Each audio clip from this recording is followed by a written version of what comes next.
Գյուրջան Կասկադ 60 ամիս փուլային վճարում բազմաթիվ առավելություններ։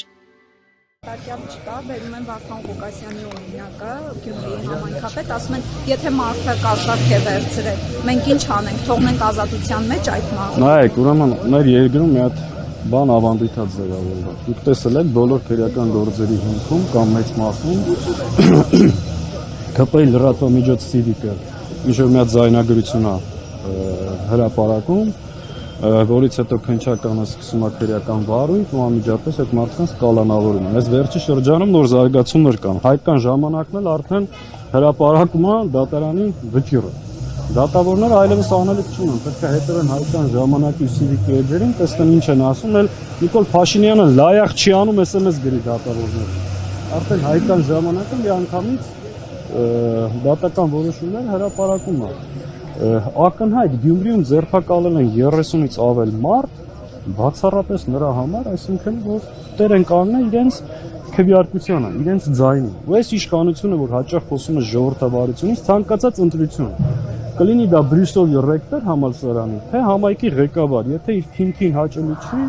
ինքը անմիջապես այլ որոշում է կայացնում, այդ մարդիկ նվազագույնը պետք է բանտարկվեն։ Այս է ժողովրդավարության բաստիոն Հայաստանը, խնդրեմ։ Դուք ասում եք, որ հակազդեցությունը ընդունում եք, որ այս պահին համարժեք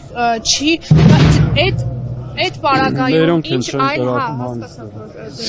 ճանապարհային այլ ինչ քարտեզ կա, զուգահեռաբար ընթանում է Բագրատ Սիրխազյանի եւ մյուսների գործով դատական նիստը, դուք իմպիչմենտի գործընթացը այդպես էլ չենք հասկանում, ուր է գնում, ուր հասավ, այդ ստորագրությունները ուր են, խմբակցությունները մեկը մյուսի վրա գցելով, սպասելով, այդ հակազդեցությունը էս կերպ դուք պատկերացնում։ Իմպիչմենտի համար նոր բան չունեմ ասելու, ինչ ասելու ենք, վաղուց ասել ենք, իսկ հակազդեցությունը ինչպես ենք պատկերացնում։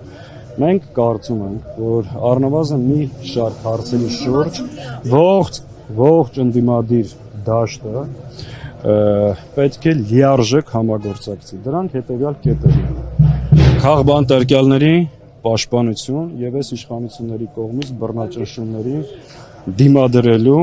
համարժեք մեխանիզմներ ստեղծելու։ Երկրորդը՝ եկեղեցու պաշտպանություն։ Մենք կարծում ենք, որ ընդդիմադիր դաշտը միմյանց չպետք է թիրախավորի եւ գլխավոր թիրախը պետք է դառնա այս հակահայ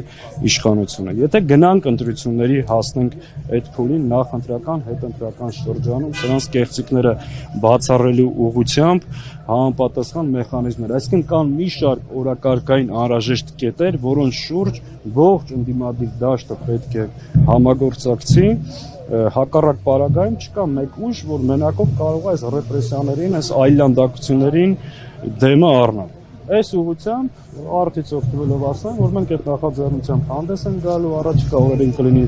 պաշտոնական հայտարարություն եւ քաղաքական ուժերի հետ սկսենք խորհրդակցությունները, նախնական բոլոր այն ուժերի հետ խոսել ենք, շատ դրական վերաբերմունք կա եւ սա լինելու է առաջիկայում մեր առաջնային օրակարգից։ Պարոն Սաղաթելյան, դիմադրության շարժման ներողություն, դիմադրության շարժման ժամանակ ինչ պայմանավորվածություն եք ունեցել ընդդիմադիր խմբակցություններով, որ չեք պահել։